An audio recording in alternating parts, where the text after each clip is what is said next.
Welcome to Salon Talks. I'm Dean Obidala. Today, very happy to have Micheal Steele. You see him all the time on MSNBC, the former chair of the Republican National Committee, also was Lieutenant Governor of Maryland at one point.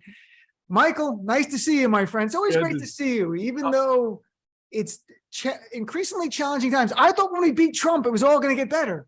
But no. Oh, no, baby. I never thought that. No, that's not how infection works. It doesn't work like that. No, but it's great to be with you. Always good to see you.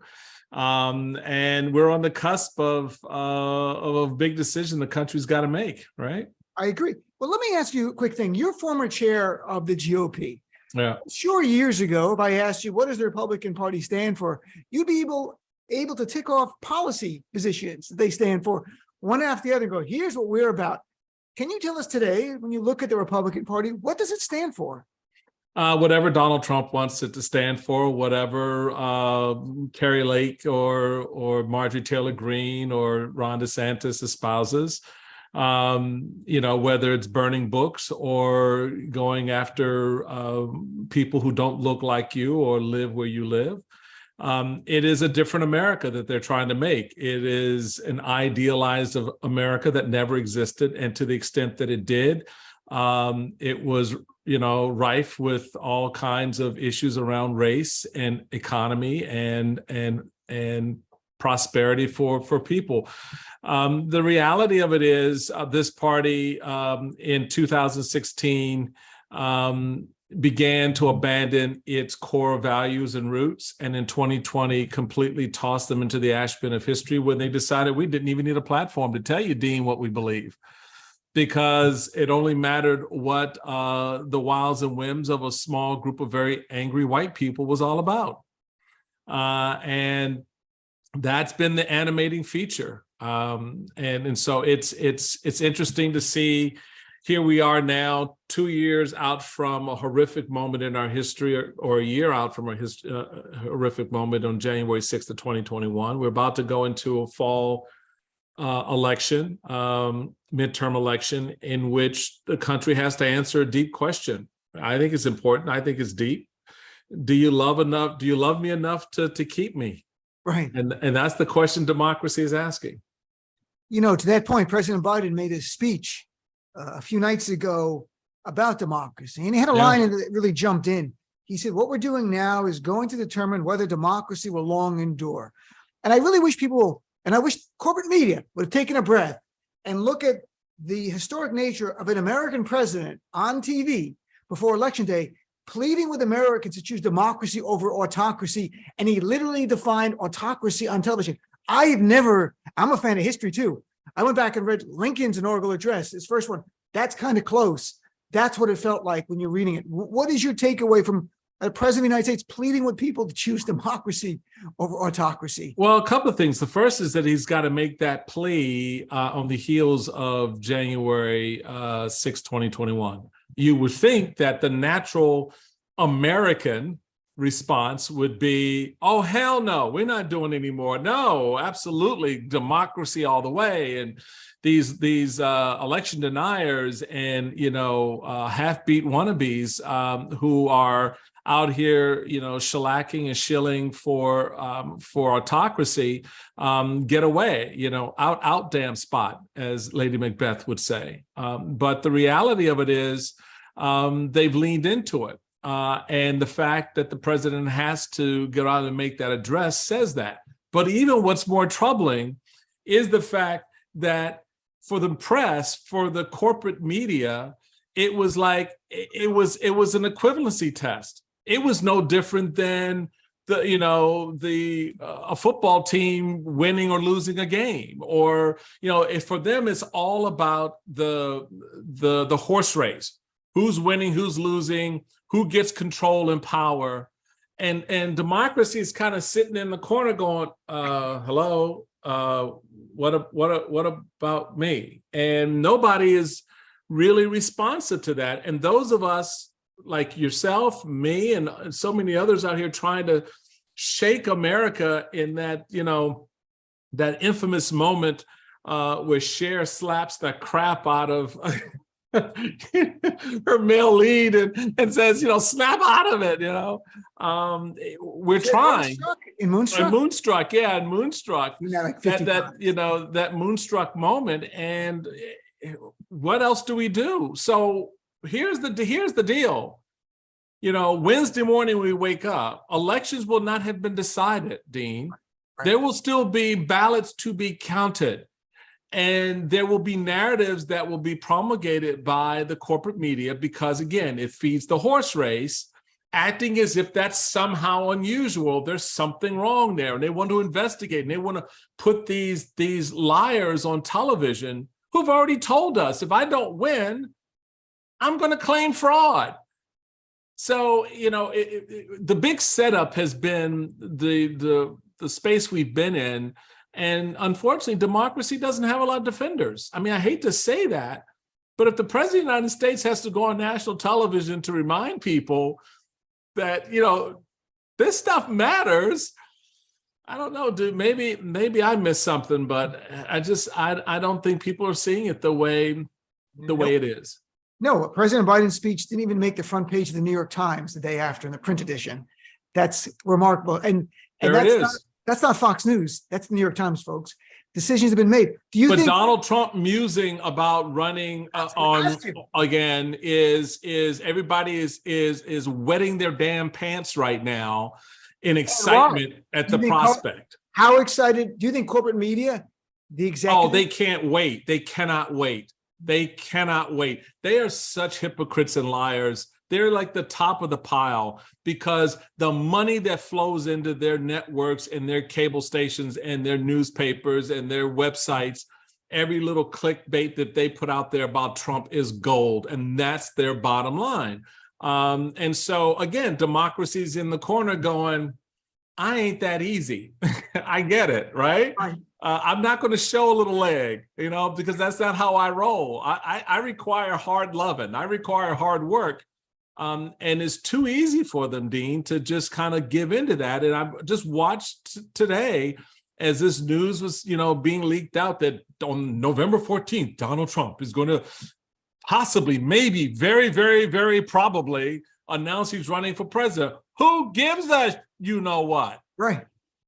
But a lot of people do. Oh, they do. It gets a lot of clicks. Michael, if the election deniers are able to win, the more visible ones, not the ones who are like, oh, maybe, the Kerry Lakes, Wisconsin, Tim Michael, Secretary of State, Nevada, Secretary of State, Arizona, right? Doug Mastriano in Pennsylvania, even how unlikely. If they win, what does that do in terms of the GOP doubling and tripling down on democracy denying? I call it democracy denying because election denying is backwards looking to 2020. Right. They're forward looking. It is denying democracy. Does it embolden that wing of the GOP to go forward? Why wouldn't it? Yep. Why wouldn't it? I mean, look, there were no consequences for 4 years of Trumpism, right? There were no consequences for what happened on January 6th so far. I doubt the DOJ really does anything now that there's rumblings Donald Trump may win, because like any other citizen, that's like what that's like saying? That's like saying you can't arrest me because I'm about to go do a job interview next week. You can't arrest me because I'm about to be named CEO of my company. You can't bring federal charges for me for the crimes I've committed because of something else I'm doing. And this idea that, somehow this one ass is above all the rest of us is galling beyond galling. And we are now sitting here looking in this space, staring this in the eye and blinking. And the GOP sees that. Yeah. And they're like, oh, shit, we actually getting away with this? Oh, okay. Then let me look at my desk in my bag and see what else I can come up with. Of course. What do you think tomorrow looks like if you give up on today? I mean, I just don't understand it, but maybe it's me. I don't know. I'm tired. I'm actually tired of saying it because I don't know what else they can do. And I don't want to prejudge the outcome of the November election. Sure. But at the same time, I'm just not feeling people really understanding what this could mean and what it'll look like in 8 months, 9 months. Kevin McCarthy sitting Right. there Well, I mean, with Marjorie Taylor Greene on his left and right shoulder. the good about last question about Trump. If he runs and the media says to him, but you can only serve one term, aren't you going to be a lame duck president as soon as you get in there? Do you think Donald Trump is going to push back on the whole 22nd Amendment idea that you can't serve another term? Okay, so was this a softball question? I mean, what It is. It's so Michael Steele could do that in the park. What the hell are you? And then the GOP goes, of course, Does Donald Trump dye his hair? Term. Right, so he can have a third term. So you don't think there's any doubt the minute they ask him about, but Donald Trump, you can't run for re-election, aren't you a lame duck? He goes, Donald Trump, you can't run your business and be president of the United States. Donald Trump, you can't put kids in cages. Donald Trump, what? Really? Come on. You think something like that? Supports it? You think something like the what? So the GOP then, it's in the 22nd Amendment of our Constitution. He can't do a third term. Do you think the GOP openly pushes to amend the Constitution? If they have the House and the Senate, you've already seen from the January 6th committee what their lawyers tried to do. The lies they tried to bake into the system, the ruse they tried to pull over the judiciary. I mean, what makes you think that all those Trump judges that are out there, at least find one or two of them are like, oh, okay, yeah, this works. What's to prevent him, given the chaos that would ensue anyway, right, under another 4 years, that he doesn't declare martial law and suspend elections? I mean, people act like that's just fiction and that's something that'll never happen. Well, the last 6 years weren't supposed to happen either. Yep. January 6th was never in the worldview of America. No one ever thought that its citizens would rise up against the government after an election like that and declare that after losing by 8 million votes, that guy actually won. I mean, so yeah, everything is on the table with these guys, and he'll have enough really, glossed over beautiful people like Carrie Lake shilling for him and sort of making it all sound so reasonable and so together and so smart. I mean, it is the worst form of the Garden of Eden, where the snake was in there and just working and just sounding so pretty. It's just eat the apple. Just eat that. Take a bite. Not just a little bite, baby. A very well lit little snake, bite. too, right? A very softly lit snake. Yeah, a very softly lit snake. Doesn't even look like a snake. Doesn't even look like a snake. You look at it and go, oh, and then look at that little kitty. What? Oh, sorry. What? Look, Democrats, objectively speaking, delivered on a bunch of policy things. They did it. Right. The COVID relief, then they did it.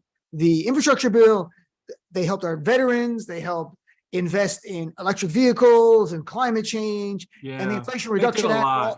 Well, it didn't help inflation. It's going to help our seniors. What were they missing? What's missing? What happened? What was missing was actually saying what you just said. Well, you and I know that. Right. But go out there, go stand in a grocery line and ask the person in front of you or behind you if they know that. Because the only thing they know is that they just saw a 30% increase in their grocery bill. The only thing they know that they paid an extra $2 more per gallon to get to the grocery store. That's what they know. So to the extent that you don't have a ready, viable communication strategy when I was RNC chairman, I was adamant about that. In fact, to the point I went through a number of communications directors until I got what I was trying to say, which was when you're in this position where the odds are stacked against you, the narrative is not your friend, you have to change the way the discussion is had. You've got to change the way people engage around the things you want them to talk about. And they didn't do it. Obama, for all of the great stuff that he provided this past week, where was that 6 weeks ago? Why didn't someone pull Obama into the political shop, pull his team and sit down and go, let's coordinate a messaging strategy. So we want, president, cabinet folks, et cetera, out here saying these things, because America doesn't realize that this could have been a whole lot worse had Joe Biden not been here. Oh my, right. So what I've never seen such an inept political operation in my entire life. And you speak of the Democrats now, the messaging and all of it. I mean, yes. I mean, yes. I mean, you get a windfall when the Supreme Court delivers you a major upheaval in politics with the Dodd decision, and everybody's all jacked up about abortion. But meanwhile, Republicans are sitting there going, "Okay, so here's the deal. No one talk about abortion. You get an abortion question, your response is, you know how much I paid for gas today?" You get an abortion question, you say, inflation just ticked up to 8.3%. That's, and then, and meanwhile, Democrats are here fretting over policy, fighting with Sinema and Manchin over getting basic stuff done. And the country's sitting there watching this going, okay, so who's running this show? What's happening? The whole COVID narrative gets blown up, gets consumed by Afghanistan, which wasn't Biden's policy, by the way. He was just executing on what Trump had started on the way out the door. No one understands how these pieces fit. So yeah, Dean, it's been very difficult to watch. And I know a number of former Republicans, some current Republicans who offered their services to be helpful, but apparently no one really paid attention. So what can I say? That's, I recently spoke to Rick Wilson, and they're doing their stuff at Lincoln Project. I know you know them very well. Yep. Thinking about when you were RNC chair, and after Obama wins, you're there and you help build the infrastructure on the state level to have long-term victories. If Democrats don't do well, and I'm not saying they could end up, I think we'll win some big governor races. The House is going to be a challenge, in the Senate, who knows, right? And go either way. But say it turns out a little bit worse than we think. What would you recognize for Democrats to do to rebuild, to go for the forward for 2 years? There should be a very quiet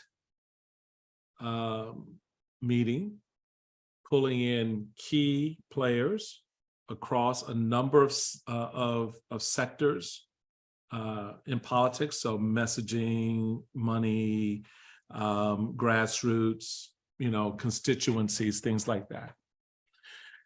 And every ounce of energy needs to be focused on two words, only two words for the next cycle, even though it's a presidential cycle. Two words: state legislatures. That's how I won in 2010. I didn't win top down in 2010. I won bottom up. Yep. I'm a grassroots guy. I come from the greatest municipality in the world, Washington, D.C. And I learned the art of municipal politics, legislative politics from a good friend and a good political leader, Marion Barry. And I applied those strategies in 2010 and won over 800 state legislative races. That was red map. You know why? Because you get the Supreme Court, you get not by winning, the presidency, by winning the state legislatures that draw the congressional lines, by winning the state legislatures that reinforce those lines. Those congressional lines then give you the numbers you need in the House. Those congressional lines, ironically enough, feed the statewide races, right? And the second thing you focus on is the judiciary. Republicans have been focused on the judiciary since 1988, 89, 90, for 30 years. And meanwhile, everybody else was, whistling. We were out there fighting for Roe, but we're like, okay, how do you change Roe? Well, you got to get judicial appointments. It's not rocket science. So they need to figure out the strategy by looking at where the legislature opportunities are available. The races could be close in the next cycle. Legislative races, depending on the state, are on year or off year, meaning they're in an even year or an odd year. So, for example, next year, right, in 2023, you'll have legislative races for those legislatures that got elected in 2019. Are you thinking about that? I don't. Are you right looking now, at that? I think Democrats are going to be talking about what do we do? Who's going to be our nominee? That kind of stuff for 2024. Of course they are. Right, that's what they're going to talk about, are. as opposed to Democrats investing in an infrastructure. What you did is remarkable. I've talked about it with other people who've not said it in the nicest ways, but what you did, and I think it was called Red Map. Was that what it was called? Yes. And Red Map, and that you invested big time in state legislatures. And it was Eric Holder now who tried to do that in 2020 the other way and got close, but at least they're engaged in the battle. And remember, Dean, I got roundly criticized for that. Karl Rove and a lot of the folks didn't want me putting money into Wisconsin and Iowa. I mean, not Iowa, Idaho and Arkansas and places where, weren't battleground states. Well, we're not in a presidential cycle. Why the hell am I spending money in just Pennsylvania or Wisconsin or Illinois or whatever? So we put money across the board in all 50 states, including some of our territories. We won the governorship in Guam for the first time in 2010. So it's how you see the chessboard, how you see the map. I saw the map from the bottom up. Most people look at the map from the top down. Yeah, I believe you win races not from the top down, but from the bottom up. That juice flows up, because if I'm excited about a local race, more than likely I'm going to vote for the top of the ticket. But if I'm just excited about the top of the ticket, I'm ignoring down ballot. well, Michael, the stakes are very high in this election. We're going to see. We have to regroup after the election. We do. After the election, chat about what do you think Democrats should do then? Maybe there's some surprises here and there's some huge early voting turnout in Georgia that could surprise people. We're going to see how it plays out. But thank you, my friend, for making time. No, thank you. And can I just real quick on your last point? I think it's important. A, there will be surprises. B, if you want to get a good feel of where this landscape is, and I think it still favors Democrats a little bit more than the false polling that's out there, because Republicans are flooding the zone with a lot of bad polling. I see that. And they're doing that for a reason. And if you want to understand the reason, go check out Simon Rosenberg, because he is a Democratic pollster who is the real deal. And he's not trying to shield for one side or the other. He's just giving honest information. I've had him on my podcast, and we've talked about this stuff and line up a lot and agree a lot on where this map looks like it's headed. And so people should still be enlightened, heightened up for sure. But there's some real sweet spots out there still. I agree. Thanks, Michael. Thanks for being on Salon Talks, my friend. It's good You chat. got it, my friend. Talk to you on the other side when this is all